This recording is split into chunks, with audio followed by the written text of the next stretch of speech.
Once upon a time, adrift wandered a rabbit, Maria, with shape-shifting being her strange and curious habit. One day she wandered too far from her home. Estranged and left astray, she tread the forest alone. Maria was aroused by a sound that ruffled, a sound that was surely muffled by the snowman's subtle shuffle. Was it the pallid whispers of snow or the brisk zephyr of glacial winds that blow through the scarlet undergrowth? Startled and feeling beguiled, she shuffled through this land for miles upon miles. Wishing now that she had long returned home, she sensed that the snowmen were never left alone. Her little heart quaked and her whiskers began to flutter, for whoever was watching her got so ever closer and closer that her ears began to shudder at her mind's frightful utter.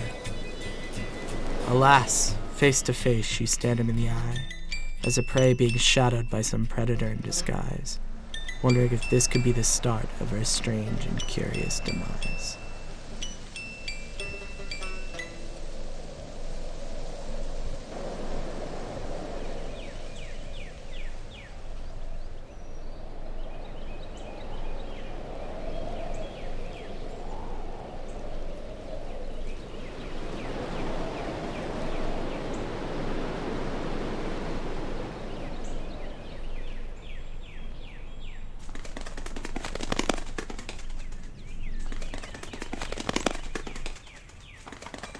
As time swiftly soared and passed, the two both shared a long sacred glance, but the dreamy silence was swiftly broken by a bird flying blind and hardly awoken.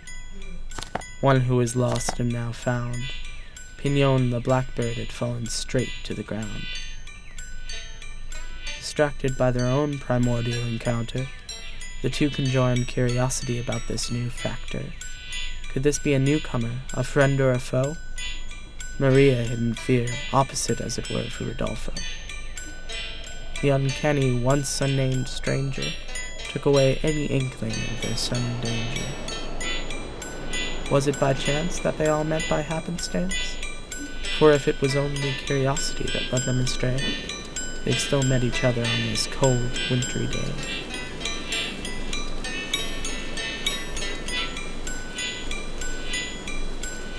Pignon the blackbird fled, alone and bleak with nothing said, towards a riverboat away from the icy shore.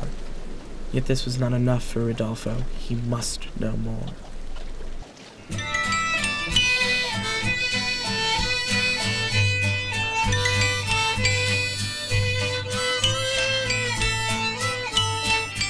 They followed Pignon down the river for what felt like forever, journeying on despite the wind. Way down in the swampy forest below, an elusive man sat where the shadows go. Such a beautiful sound they suddenly heard, an old singing saw that warbled like a bird. Underneath the old tree trunk's boots, the whimsical man played his saw astute.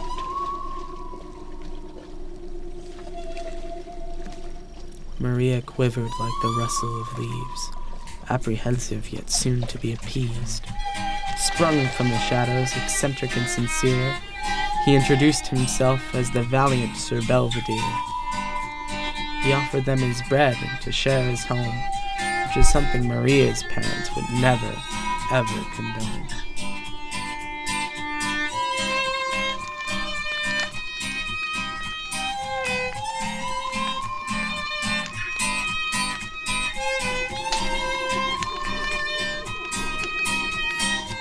Hanging whiskey jugs adorned Sir Belvedere's ceiling, which he drank religiously to deaden his feeling for his dear old wife that he had tragically lost to vigilante bandits in a back alley coin toss.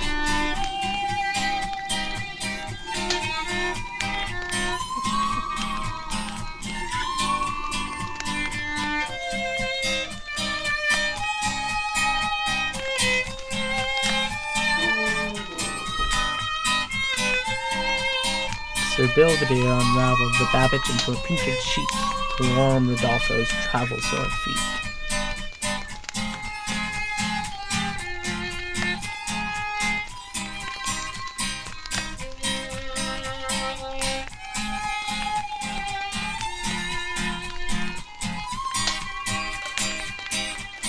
When the rested duo had gone to bed, sorrow still hung over poor Belvedere's head. So lifting up his glass to give his wife's portrait a toast, he began to drink himself completely comatose.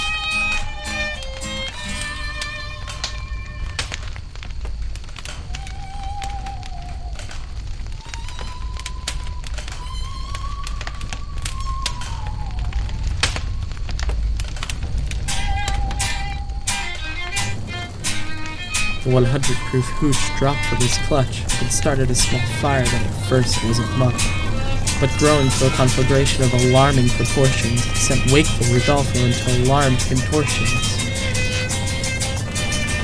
Rodolfo zipped outside with Maria and Belvedere, saving him from a fiery fate and comfortably near. Belvedere lay there drunk, but as soon as the lightning's bolt had struck, he awoke in such a grandiose fear from the dark and grim dreams that had left him in tears. His knees broke and he suddenly crumbled, for all he had was lost and he was surely left humbled. The house and his whiskey both went up in flames, along with the portrait of his beloved dame. The rain trickled down and the thunder rumbled, his clothes were all soaked by his inopportune tumble on deep, bemoaned his fate with grief-torn mumbles. Maria stole away with hidden intent to make them a home in a restless night's tent.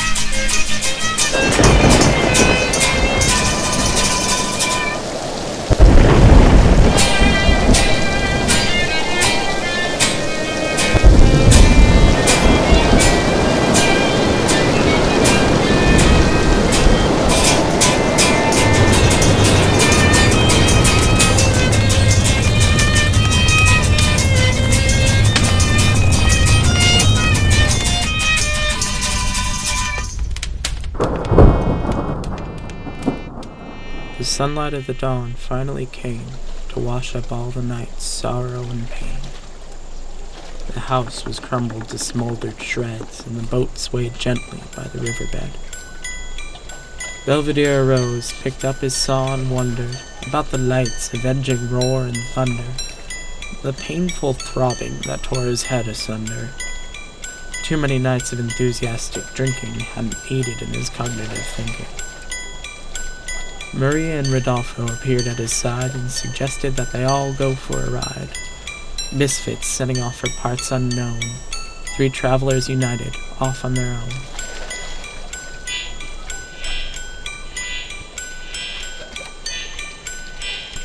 Tired from the tribulations of their terrible test, they were all truly villagers of the village.